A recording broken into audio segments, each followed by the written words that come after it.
Bom dia. Bom dia, professor. Bom dia. Boa tarde, já é meio-dia, meu. Vamos lá. E aí, tranquilo? Tudo certo? Tranquilo. Muito bem. Vou fazer minha chamadinha básica aqui. Deixa eu achar aqui minha... Estão vendo aí, pessoal? Telinha? Sim. Não, ainda não, professor. Apareceu aí? Agora foi. Então, vamos lá. Aline. Amanda. Ana Luísa. Presente, professor. Bárbara. Beatriz. Presente. Bruna. Presente. Camila. Presente. Dandara. Presente, professor. Davi. Presente, professor. Emily. Gabriel Martins. Gabriel Victor. Presente. Motivo hoje que você está precisando do valor. Gabriela Presente. Alves. Agora? Opa, quem falou presente? Eu, Gabriela Alves. Júlia Versace. Júlia Bonilho. Guilherme Lopes. Zé Carlos. Presente. Júlia Caroline. Presente. Juliana. Auã. Presente. Uê Galdino. Presente, professor. Levi. Luana Almeida. Lucas Scaler. Presente. Lucas Ortega. Luiz Vinícius. Presente. Matheus Almir. Murilo Aguiar. Murilo Cavalcante. Pedro Soares. Presente. Étala. Rafael Felipe, Sara, Sofia. Stephanie Thomas. Neymar. Victor Hugo. Victor Augusto. Yuri. Quem perdeu a chamada aí, turma? Professora, professor, tenta ver no chat. Deixa eu ver aqui. Tem gente Ó, perguntando. professor, o Levi, o Weimar, o Vitor Augusto falaram presente no chat. Ok. Uma que entrou agora. Juliana. Tem outro. Opa. Outro aqui. Deixa eu ver aqui. Levi, Weimar, Vitor Augusto.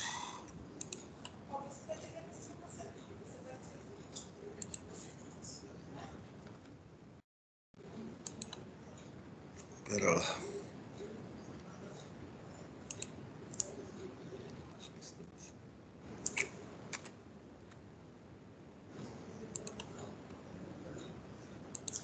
Ok. Todos anotados aqui. Vou saltar.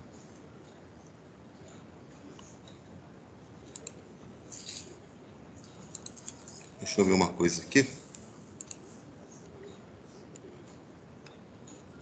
É isso aí. Muito bem. Vamos lá fazer a resolução dos exercícios, né?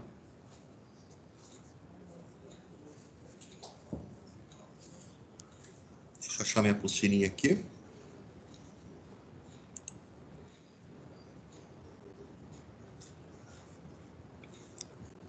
Espera lá.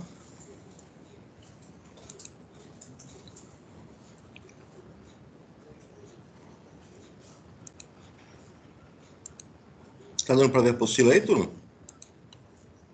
Sim, professor. Tô dando pra ver. É que página? Esqueci. Aí na página 57. Ok, agradeço. O exercício 1 é da página 57, ele diz o seguinte aqui, né? A obtenção do ferro metálico a partir de minérios possibilitou a produção de objetos e ferramentas diversas, ampliando a sua presença junto às pessoas.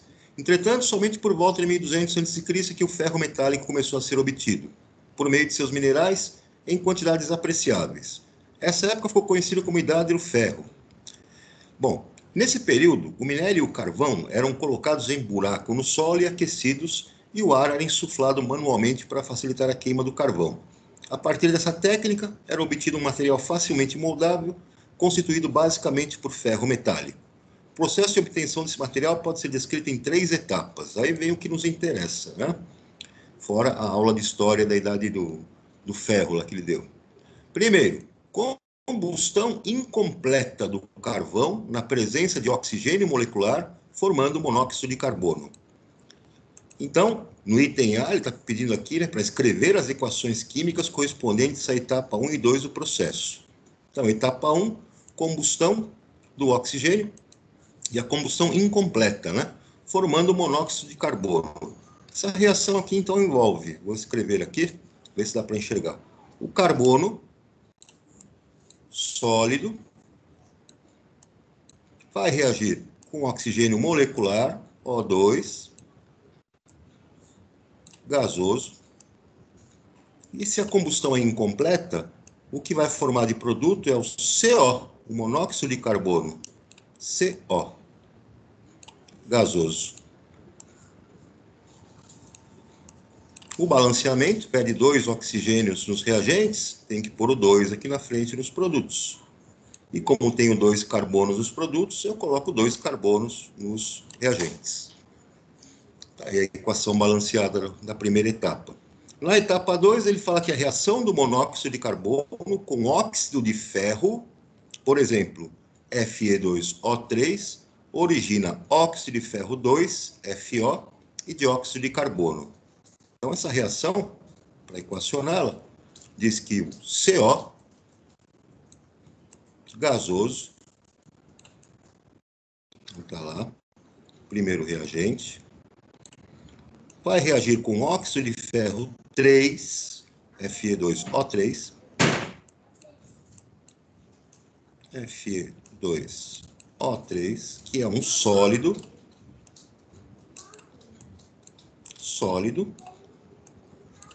formando óxido de ferro 2, FO, que também é um sólido, FeO, sólido, e dióxido de carbono, CO2, que é um gás. Aqui é um gás. Aí o balanceamento, né, pede 2 ferros de um lado, tem só um ferro no outro. Então a gente pode ajustar isso aqui assim, colocando 2 de FO. Acertei o ferro, agora preciso ver o meu oxigênio, como é que está aqui. Eu tenho 2 oxigênios de um lado, com mais 2, 4. E eu tenho 3 de um lado, com mais 1, 4. Está balanceado. 1 carbono de um lado, 1 carbono do outro, também está balanceado. Então tá aí a equaçãozinha da segunda etapa, né? Dá para enxergar aí, turma? Tá dando para enxergar. Sim, professor, dá para ver. Agora quer que classifique, né? Classifique essas reações. Bom, a primeira reação é uma reação de síntese ou adição. Primeira reação, então, eu tenho 2 reagentes formando um produto. 2 reagentes formando um produto. Eu tenho reação de adição ou síntese.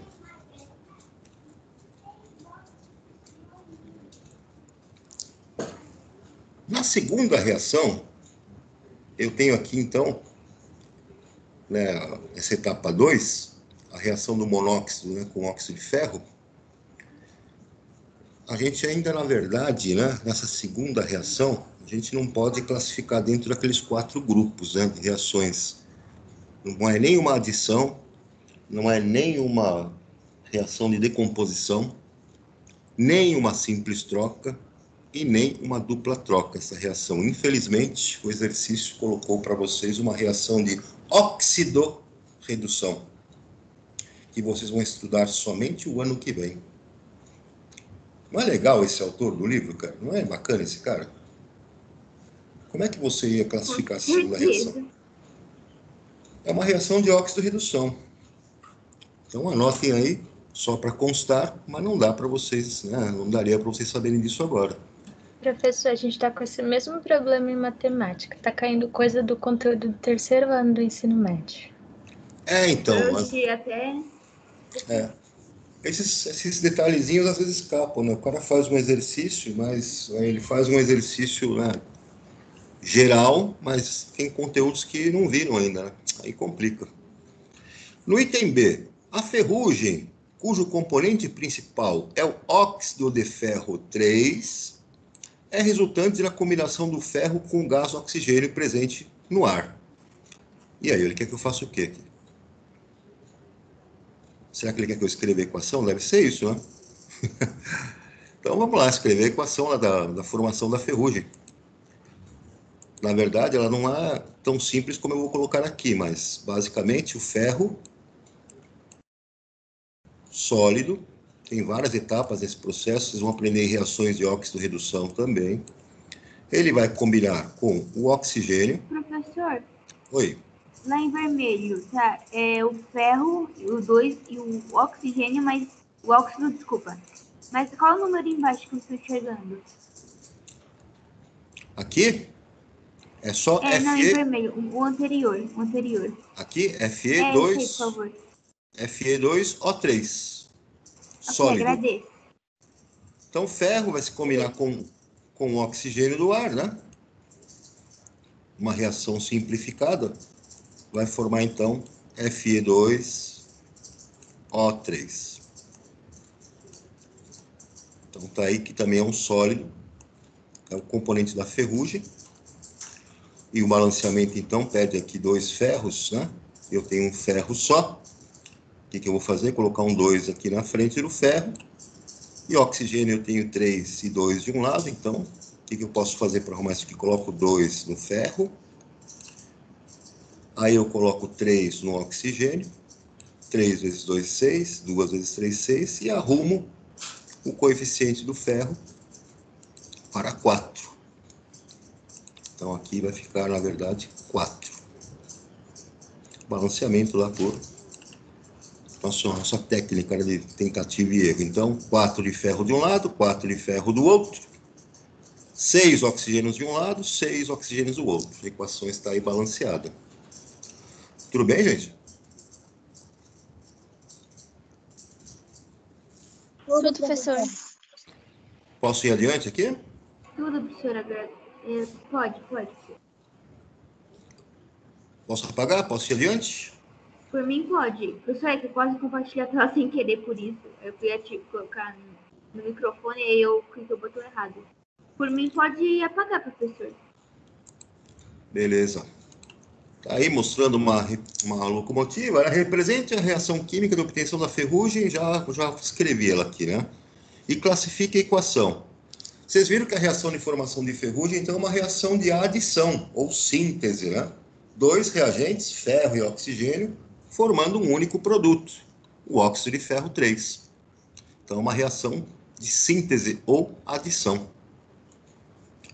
Exercício 2, ele fala aqui. A metalurgia é frequentemente confundida com... Aí ele faz uma pergunta enorme e aí fala para pesquisar, né? A diferença entre 2 ramos da indústria.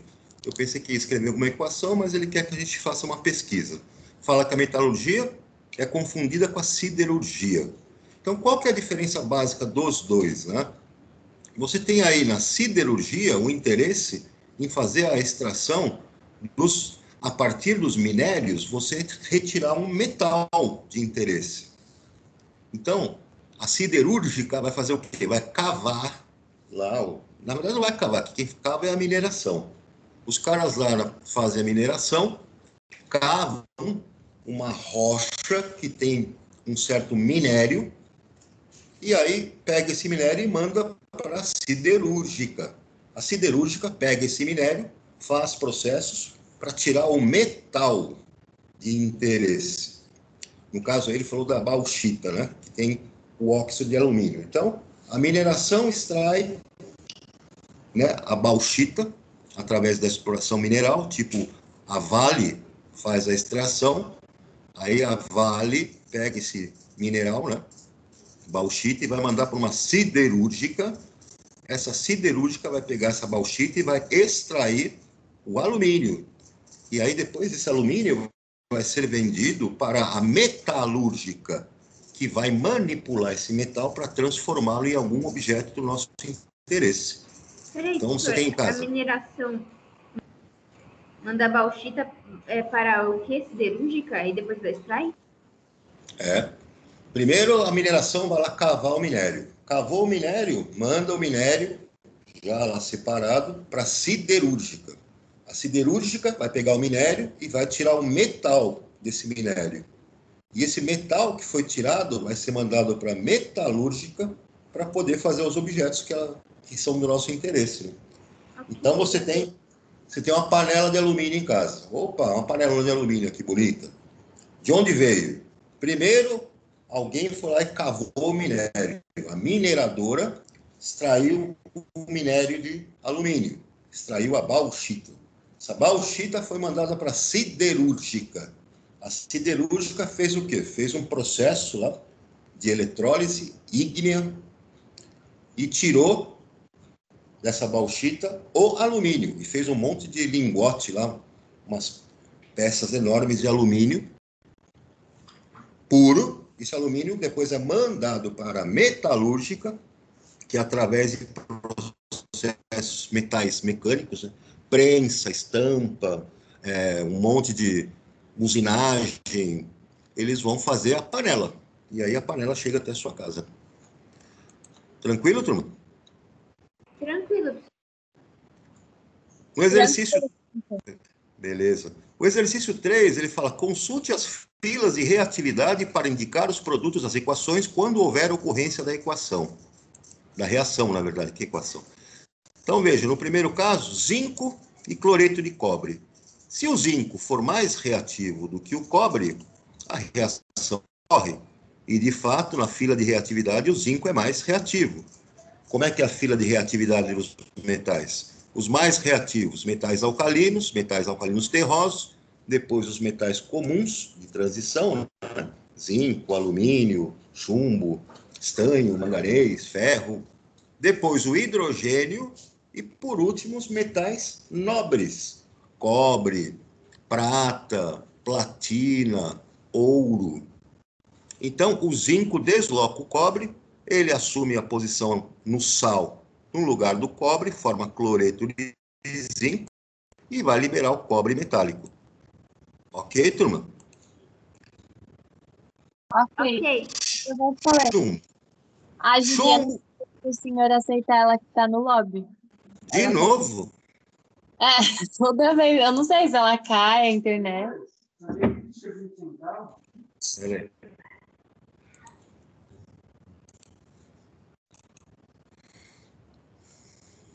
Pera lá. Deixa eu ver aqui. Pronto. Voltando. A segunda reação, aí no item B, você tem chumbo metálico, Pb, sólido. Será que reage com sulfato de zinco? O chumbo é capaz de deslocar o zinco? Não. O chumbo, né, ele é menos reativo do que o zinco, pela fila de reatividade, então a reação não ocorre. Então escreve lá, não ocorre. Agora eu tenho o gás cloro, que eu vou borbulhar junto com o sulfeto de hidrogênio. Eu tenho que olhar o não metal agora, né? Será que o cloro é mais reativo do que o enxofre? É, pela fila de reatividade dos não metais. Eu tenho lá o oxigênio, né? Eu tenho, na verdade, o flúor mais reativo que o oxigênio, mais reativo do que o cloro, mais reativo do que o bromo, mais reativo do que o iodo, mais reativo do que o enxofre, mais reativo do que o fósforo e mais reativo do que o hidrogênio. Então, o cloro desloca o hidrogênio desloca o enxofre, né? Esse enxofre sai como substância simples, no estado sólido, e eu formo HCl. Agora o cloro se combina com o hidrogênio e vai formar ácido clorídrico. Tranquilo, gente? Tranquilo, professor. Tranquilo. No item E, iodo sólido, eu vou tentar dissolvê-lo no cloreto de potássio, nesse sal. O iodo é capaz de deslocar o cloro do sal? Não. O iodo é menos reativo do que o cloro. A reação não ocorre. Tudo bem, turma? Tudo. Tudo, No professor. No item F, eu vou pegar o bromo gasoso e vou borbulhá-lo numa solução de iodeto de potássio, que é um sal. O bromo desloca o iodo deste sal? Desloca, porque o bromo é mais reativo do que o iodo. Então, o bromo vai entrar no lugar do iodo, formando o sal KBr, e o iodo vai sair na forma de substância simples, I2, um sólido. No item G, eu tenho aqui iodo, que vai ser, vou tentar, no cloreto de lítio, LiCl. Então, será que consegue deslocar o cloro desse sal? Não. O iodo é menos reativo do que o cloro. A reação não ocorre. No item H, sódio metálico, eu vou colocá-lo numa solução de nitrato de prata. O sódio é um metal alcalino e a prata é metal, né, nobre. Sódio muito mais reativo. Então ele desloca a prata, libera a prata na sua forma de substância simples, prata metálica, sólida, e o sódio entra na composição, né, da substância composta. NaO3, nitrato de potássio, aquoso. Ok, turma?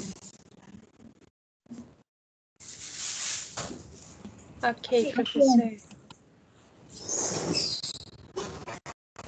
Daí, tenho gás cloro borbulhado em uma solução de iodeto de potássio. O cloro é capaz de deslocar o iodo deste sal? É, porque ele é mais reativo. Então, o cloro vai entrar no lugar do iodo. Eu vou formar KCl, cloreto de potássio. Sair na forma de substância simples, I2, iodo sólido. No item J, eu peguei prata metálica e coloquei numa solução de cloreto de lítio. Aí eu vou confrontar. A prata é mais reativa do que o lítio? Não, não é. Então, a prata não desloca o lítio do nosso sal, a reação não ocorre. No item K, ferro metálico sólido é colocado numa solução de sulfato de cobre, aquoso, né, dissolvido em água. O ferro é capaz de deslocar o cobre deste sal? É, porque ele é mais reativo do que o cobre. Então, o cobre vai ser de forma metálica, cobre sólido, e o ferro entra na composição da substância composta do sal, sulfato de ferro aquoso. No item L, o cobre é capaz de deslocar o hidrogênio do nosso ácido clorídrico. Aqui, pessoal, há controvérsias dentro dessa fila de reatividade. Na fila de reatividade que nós vimos lá atrás, eu vou até voltar nela para vocês verem aqui e compararem aqui comigo. Vou voltar lá.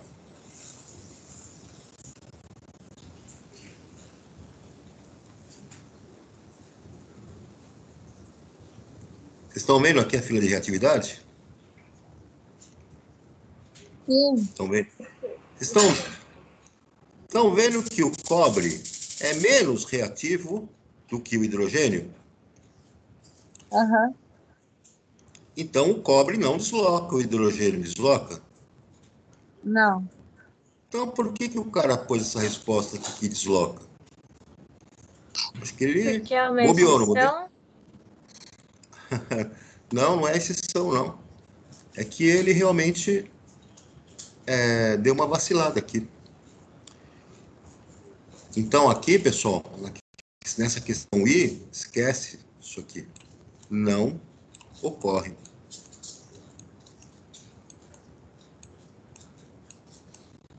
Não vai acontecer, não. Ok? Existem algumas condições especiais.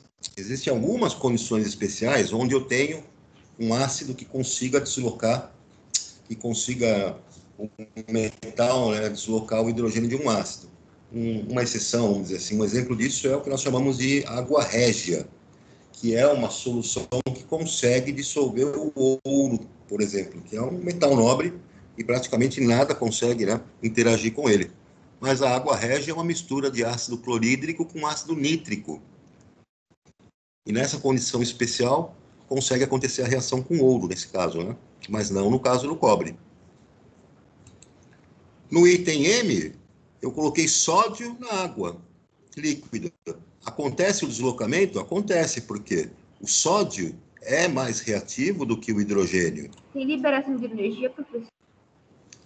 Nessa reação do sódio, Sim. libera muita energia isso aqui, ela é muito exotérmica. Essa reação é até explosiva, porque além de liberar um calor tremendo, libera gás hidrogênio, que é inflamável, né? Então, é uma reação violenta essa.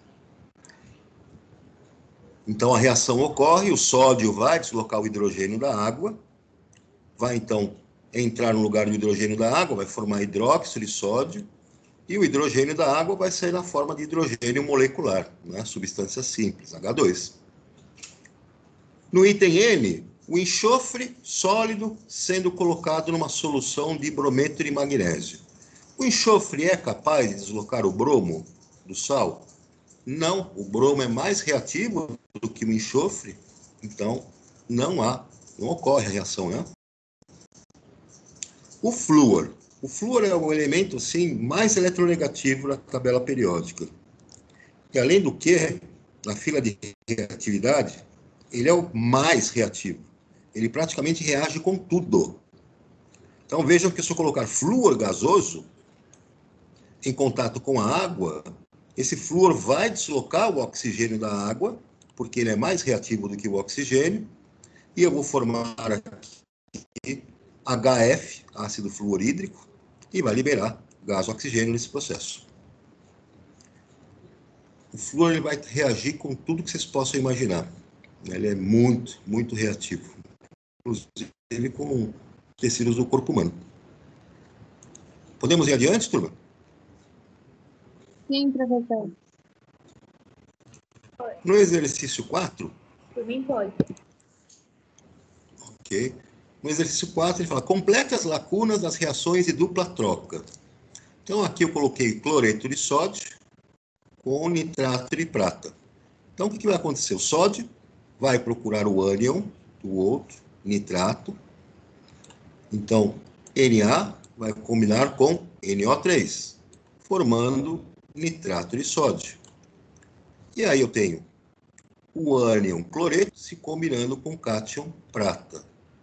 Então, eu vou formar AgCl, também um sólido. A reação ocorreu porque eu formei um produto insolúvel. Cloreto de prata não se dissolve em água, forma um precipitado, um pozinho branco. Então, a reação está ocorrendo. Segundo caso, carbonato de cálcio. Então, nós temos aqui carbonato de cálcio reagindo com ácido sulfúrico. O cátion, cálcio do carbonato, vai procurar o ânion do ácido sulfúrico, SO4, formando, então, sulfato de cálcio, CaSO4. E o cátion do ácido, que é o hidrogênio, vai procurar o ânion do carbonato, CO3. H2, CO3. Está aqui o H2CO3, o ácido carbônico. Sabemos que ele é instável e vai se decompor em gás carbônico e água. CO2 mais água. Como eu formei um produto volátil, um produto que sai na forma de gás, a reação de dupla troca ocorre. Ok, turma?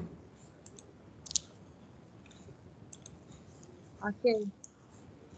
No item C, eu tenho aqui hidróxido de potássio, KOH, e aí teria aqui um reagente que ia formar lá água e sulfato de potássio. Eu estou vendo que isso aqui é uma reação de neutralização, né? Que é uma reação de dupla troca. Então, a reação acontece entre uma base e um ácido. Se esse ácido forneceu o ânion SO4, significa que esse ácido é o H2SO4, o ácido sulfúrico. E no nosso balanceamento, claro, eu tenho aqui 2 potássios. Nos produtos eu tenho 2 potássio também. Tá lá, K2. E no balanceamento, eu também tenho 2 hidrogênios dos reagentes, mais 2 hidrogênios de reagentes, 4 hidrogênios dos reagentes. Eu preciso ter 4 hidrogênios dos produtos. Então, coloco um 2 aqui na frente. 2 vezes 2, 4. Está balanceado. Oxigênios dos produtos, eu tenho 4 mais 2, 6. Nos reagentes, eu tenho 4 mais 2, 6. Equação balanceada. Nesse caso, a reação aconteceu porque eu parti de reagentes mais dissociados e ionizados e obtive produto menos dissociado e ionizado, que é o caso da água.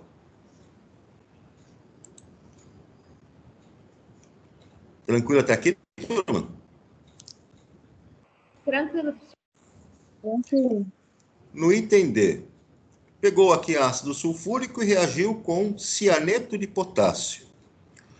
Uma reação bastante perigosa de se fazer, porque o produto formado é o ácido cianídrico, extremamente tóxico. Então, o cátion, H2, do ácido, vai procurar o ânion Cn-, cianeto do sal, formando HCN. O cátion potássio do sal vai se ligar com o ânion sulfato do nosso ácido. K com SO4, K2SO4. Por que K2? Porque o SO4 tem carga 2-. E no balanço de cargas tem que ter 2 potássios para um sulfato. O balanceamento, então, pede 2 potássios nos produtos, precisa ter um 2 aqui na frente. 2 cianetos nos produtos, 2 vezes o CN, então tem 2 CN aqui na frente. 2 hidrogênios no ácido. Por que a reação ocorreu? Porque o cianeto de hidrogênio, ele é volátil, ele é um gás. Então, ele sai na forma de gás, a reação vai ocorrer. Tranquilo, turma? Sim. No item E, sulfato de o sulfato de sódio, né, ele colocou em contato com uma outra substância que formou sulfato de bário e cloreto de sódio. Então, o que acontece? Para ter formado cloreto de sódio, precisa ter o cloro na composição do reagente. E para ter aparecido aqui bário, precisaria ter o bário. Então, quem que é esse sal aqui? O cloreto de bário. Por quê? O bário, né, vai se combinar aqui com o sulfato, cátion com ânion, e o sódio vai se combinar com o cloro. Então, eu formo cloreto de sódio e sulfato de bário, que é um sal praticamente insolúvel. Ele precipita um pozinho branco, então a reação ocorre. O balanceamento pede 2 sódios de um lado, precisa ter um 2 aqui na frente, tem 2 sódios no produto, 2 cloros nos reagentes, 2 cloros nos produtos, um bário nos reagentes, um bário nos produtos. E por último, cloreto de amônio no hidróxido de sódio. Então, o cátion do cloreto de amônio, que é o amônio, NH4+, vai procurar o ânion do outro, o hidróxido. Então, vai formar NH4OH. E o sódio, cátion, vai procurar o ânion cloreto, NaCl. Então, tem a formação de NaCl, aquoso, e a formação de hidróxido de amônio aquoso. A reação ocorre porque o hidróxido de amônio também é instável e se decompõe em amônia gasosa, NH3, é um gás, e água. Como eu tive a formação de um produto volátil, um gás, esta reação de dupla troca, então, ocorre. Tranquilo, turma? Sim, professor. Sim. Tranquilo, professor. Vamos adiante aqui na questão 5, o que ele fala? Que para as reações de dupla troca, para que as reações de dupla troca ocorram, é necessário que pelo menos um dos produtos, quando comparado aos reagentes, seja menos solúvel, mais fraco, menos ionizado ou dissociado e mais volátil. Identifique para cada equação representada no exercício anterior qual é a condição que justifica a sua ocorrência e a qual produto está relacionada. Então, foi o que nós comentamos aqui, né? De antemão. A reação no item A forma o quê? Cloreto de prata. É um sal praticamente insolúvel. Então, se é praticamente insolúvel, né, é menos solúvel do que os reagentes, a condição está satisfeita, aí vai formar um precipitado. Na segunda reação, eu formo ácido carbônico. Ácido carbônico é instável e se decompõe em água e gás carbônico. Então, está havendo a formação de um gás, formando o quê? Um produto mais volátil, portanto, a reação está ocorrendo.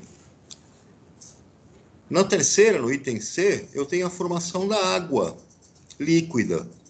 A água líquida é menos ionizada ou dissociada do que uma base forte e um ácido forte. Então, a água, por ser uma substância menos ionizada, menos dissociada do que um ácido e uma base, condição para que a reação também ocorra. Produto menos ionizado. No item D, tem a formação de cianeto de hidrogênio. Ele é um gás, então, produto volátil. Formação de um gás, reação ocorre. No item E, eu tenho formação do sulfato de bário. É um sal praticamente insolúvel, vai precipitar. Formação de um insolúvel, né? Ele é menos solúvel do que os reagentes, a reação vai ocorrer. No item F, tem a formação do hidróxido de amônio, o amoníaco. O hidróxido de amônio se decompõe em amônia e água. Amônia é um gás, portanto, houve a formação de um produto volátil. A reação, então, ocorre. Tudo bem, pessoal? Tudo, professor. Tudo, professor. Já dá para vocês terem uma ideia agora de que vocês não podem sair misturando substâncias químicas de qualquer jeito, concordam ou não? Sim. Então, quando você está no Sim, laboratório... professor. Concordo, porque ou não vai dar resultado ou vai dar muito errado. Então, se você pega e sai misturando substâncias químicas de maneira aleatória, você pode estar misturando substâncias que podem apresentar reatividade aí, né?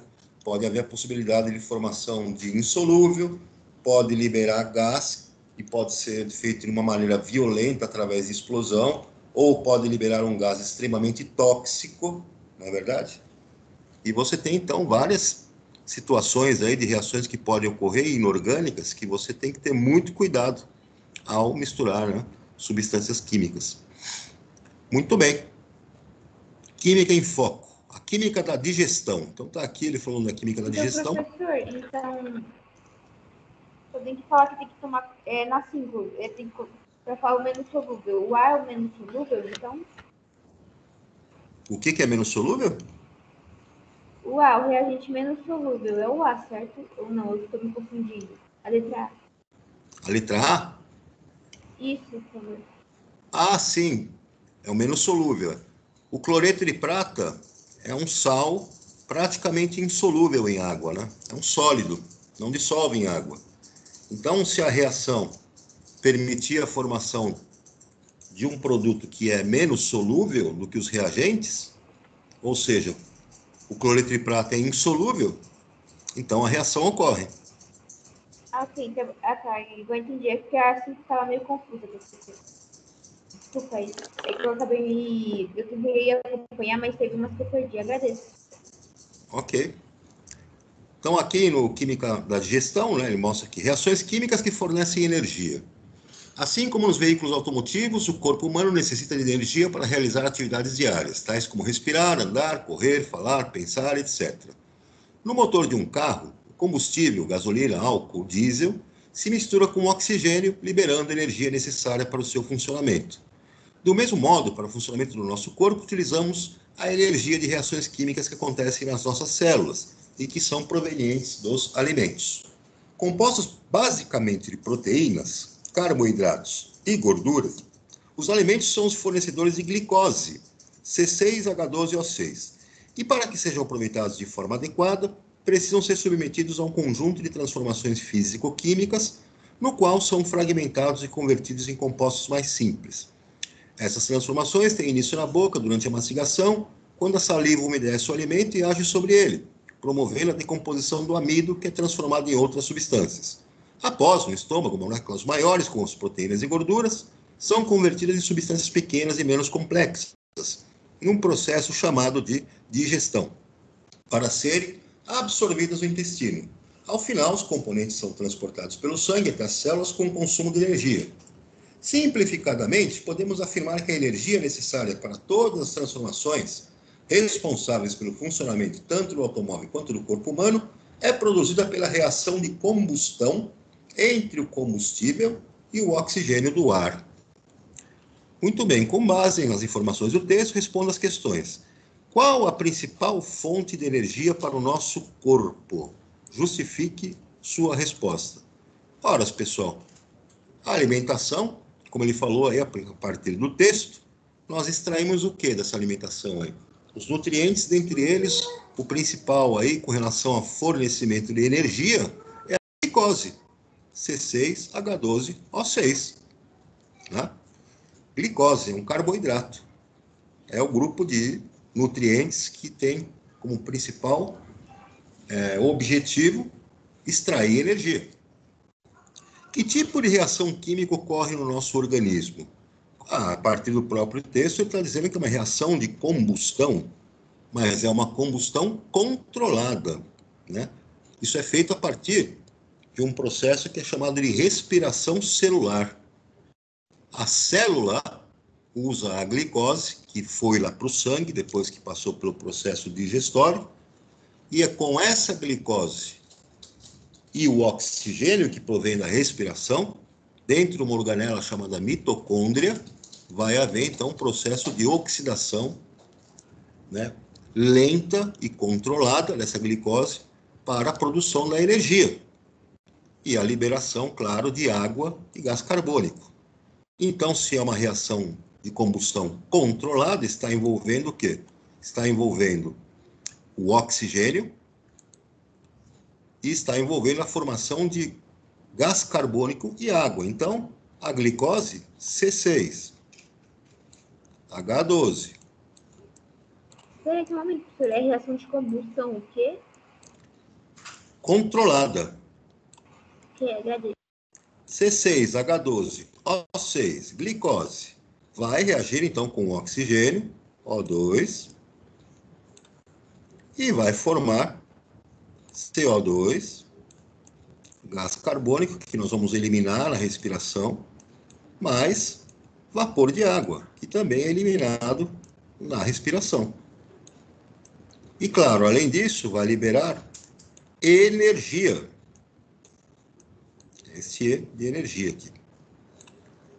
O balanceamento dessa equação pede 6 carbonos nos reagentes, tem que ter 6 carbonos nos produtos. Então, põe um 6 aqui. Perde 12 hidrogênios nos reagentes, Então, eu vou colocar 6 aqui na frente da água, porque 6 vezes 2, 12 hidrogênios. E eu preciso ter aqui 6 vezes 2 oxigênios, 12, e 6 vezes 1, 6, portanto, 18. Para que eu faça o balanceamento aqui, e eu ter essa mesma quantidade, desculpa, de 6 oxigênios, né? C6H12O6. Então, eu tenho 6 oxigênios de um lado com 2, 8. Aqui eu tenho 6 vezes 2, vou precisar colocar 6 aqui na frente. Para ter 6 oxigênios vezes 2, 12, com 6, 18. E aqui eu tenho 6 vezes 2, 12, com mais 6, 18. E a equação fica balanceada. Tudo bem, turma? Tudo bem. Sim. Dúvida até aqui? Não. Nenhuma.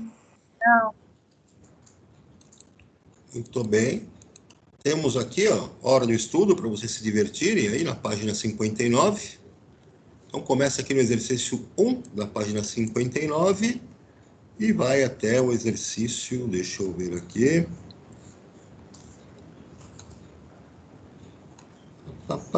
Tem bastante coisa aqui para você. Vai até o exercício 28 da página 64. Aí são testes, questões vestibulares para vocês treinarem um pouquinho. Beleza, galera? Beleza, professor. Tudo claro e transparente aí? Tudo claro e transparente. Então tá bom, pessoal. Vou dar um descanso para vocês irem para outra. Não tem mais aula agora, né? Não, acabou. Então tá bom. Vamos descansar, façam essas atividades aí da hora do estudo e amanhã nós temos a nossa aulinha lá do Enem para nós vermos outras questões da provinha, tá? Tá bom. Ok. Tchau, galera. Um abração. Se cuidem. Fiquem com Deus. E até o nosso próximo episódio. Até, Tchau, professor. Deus professor, abençoe. também, até. Tchau, professor. Tenha um bom resto de dia, uma ótima semana. Para vocês também. Um abração. Se cuidem.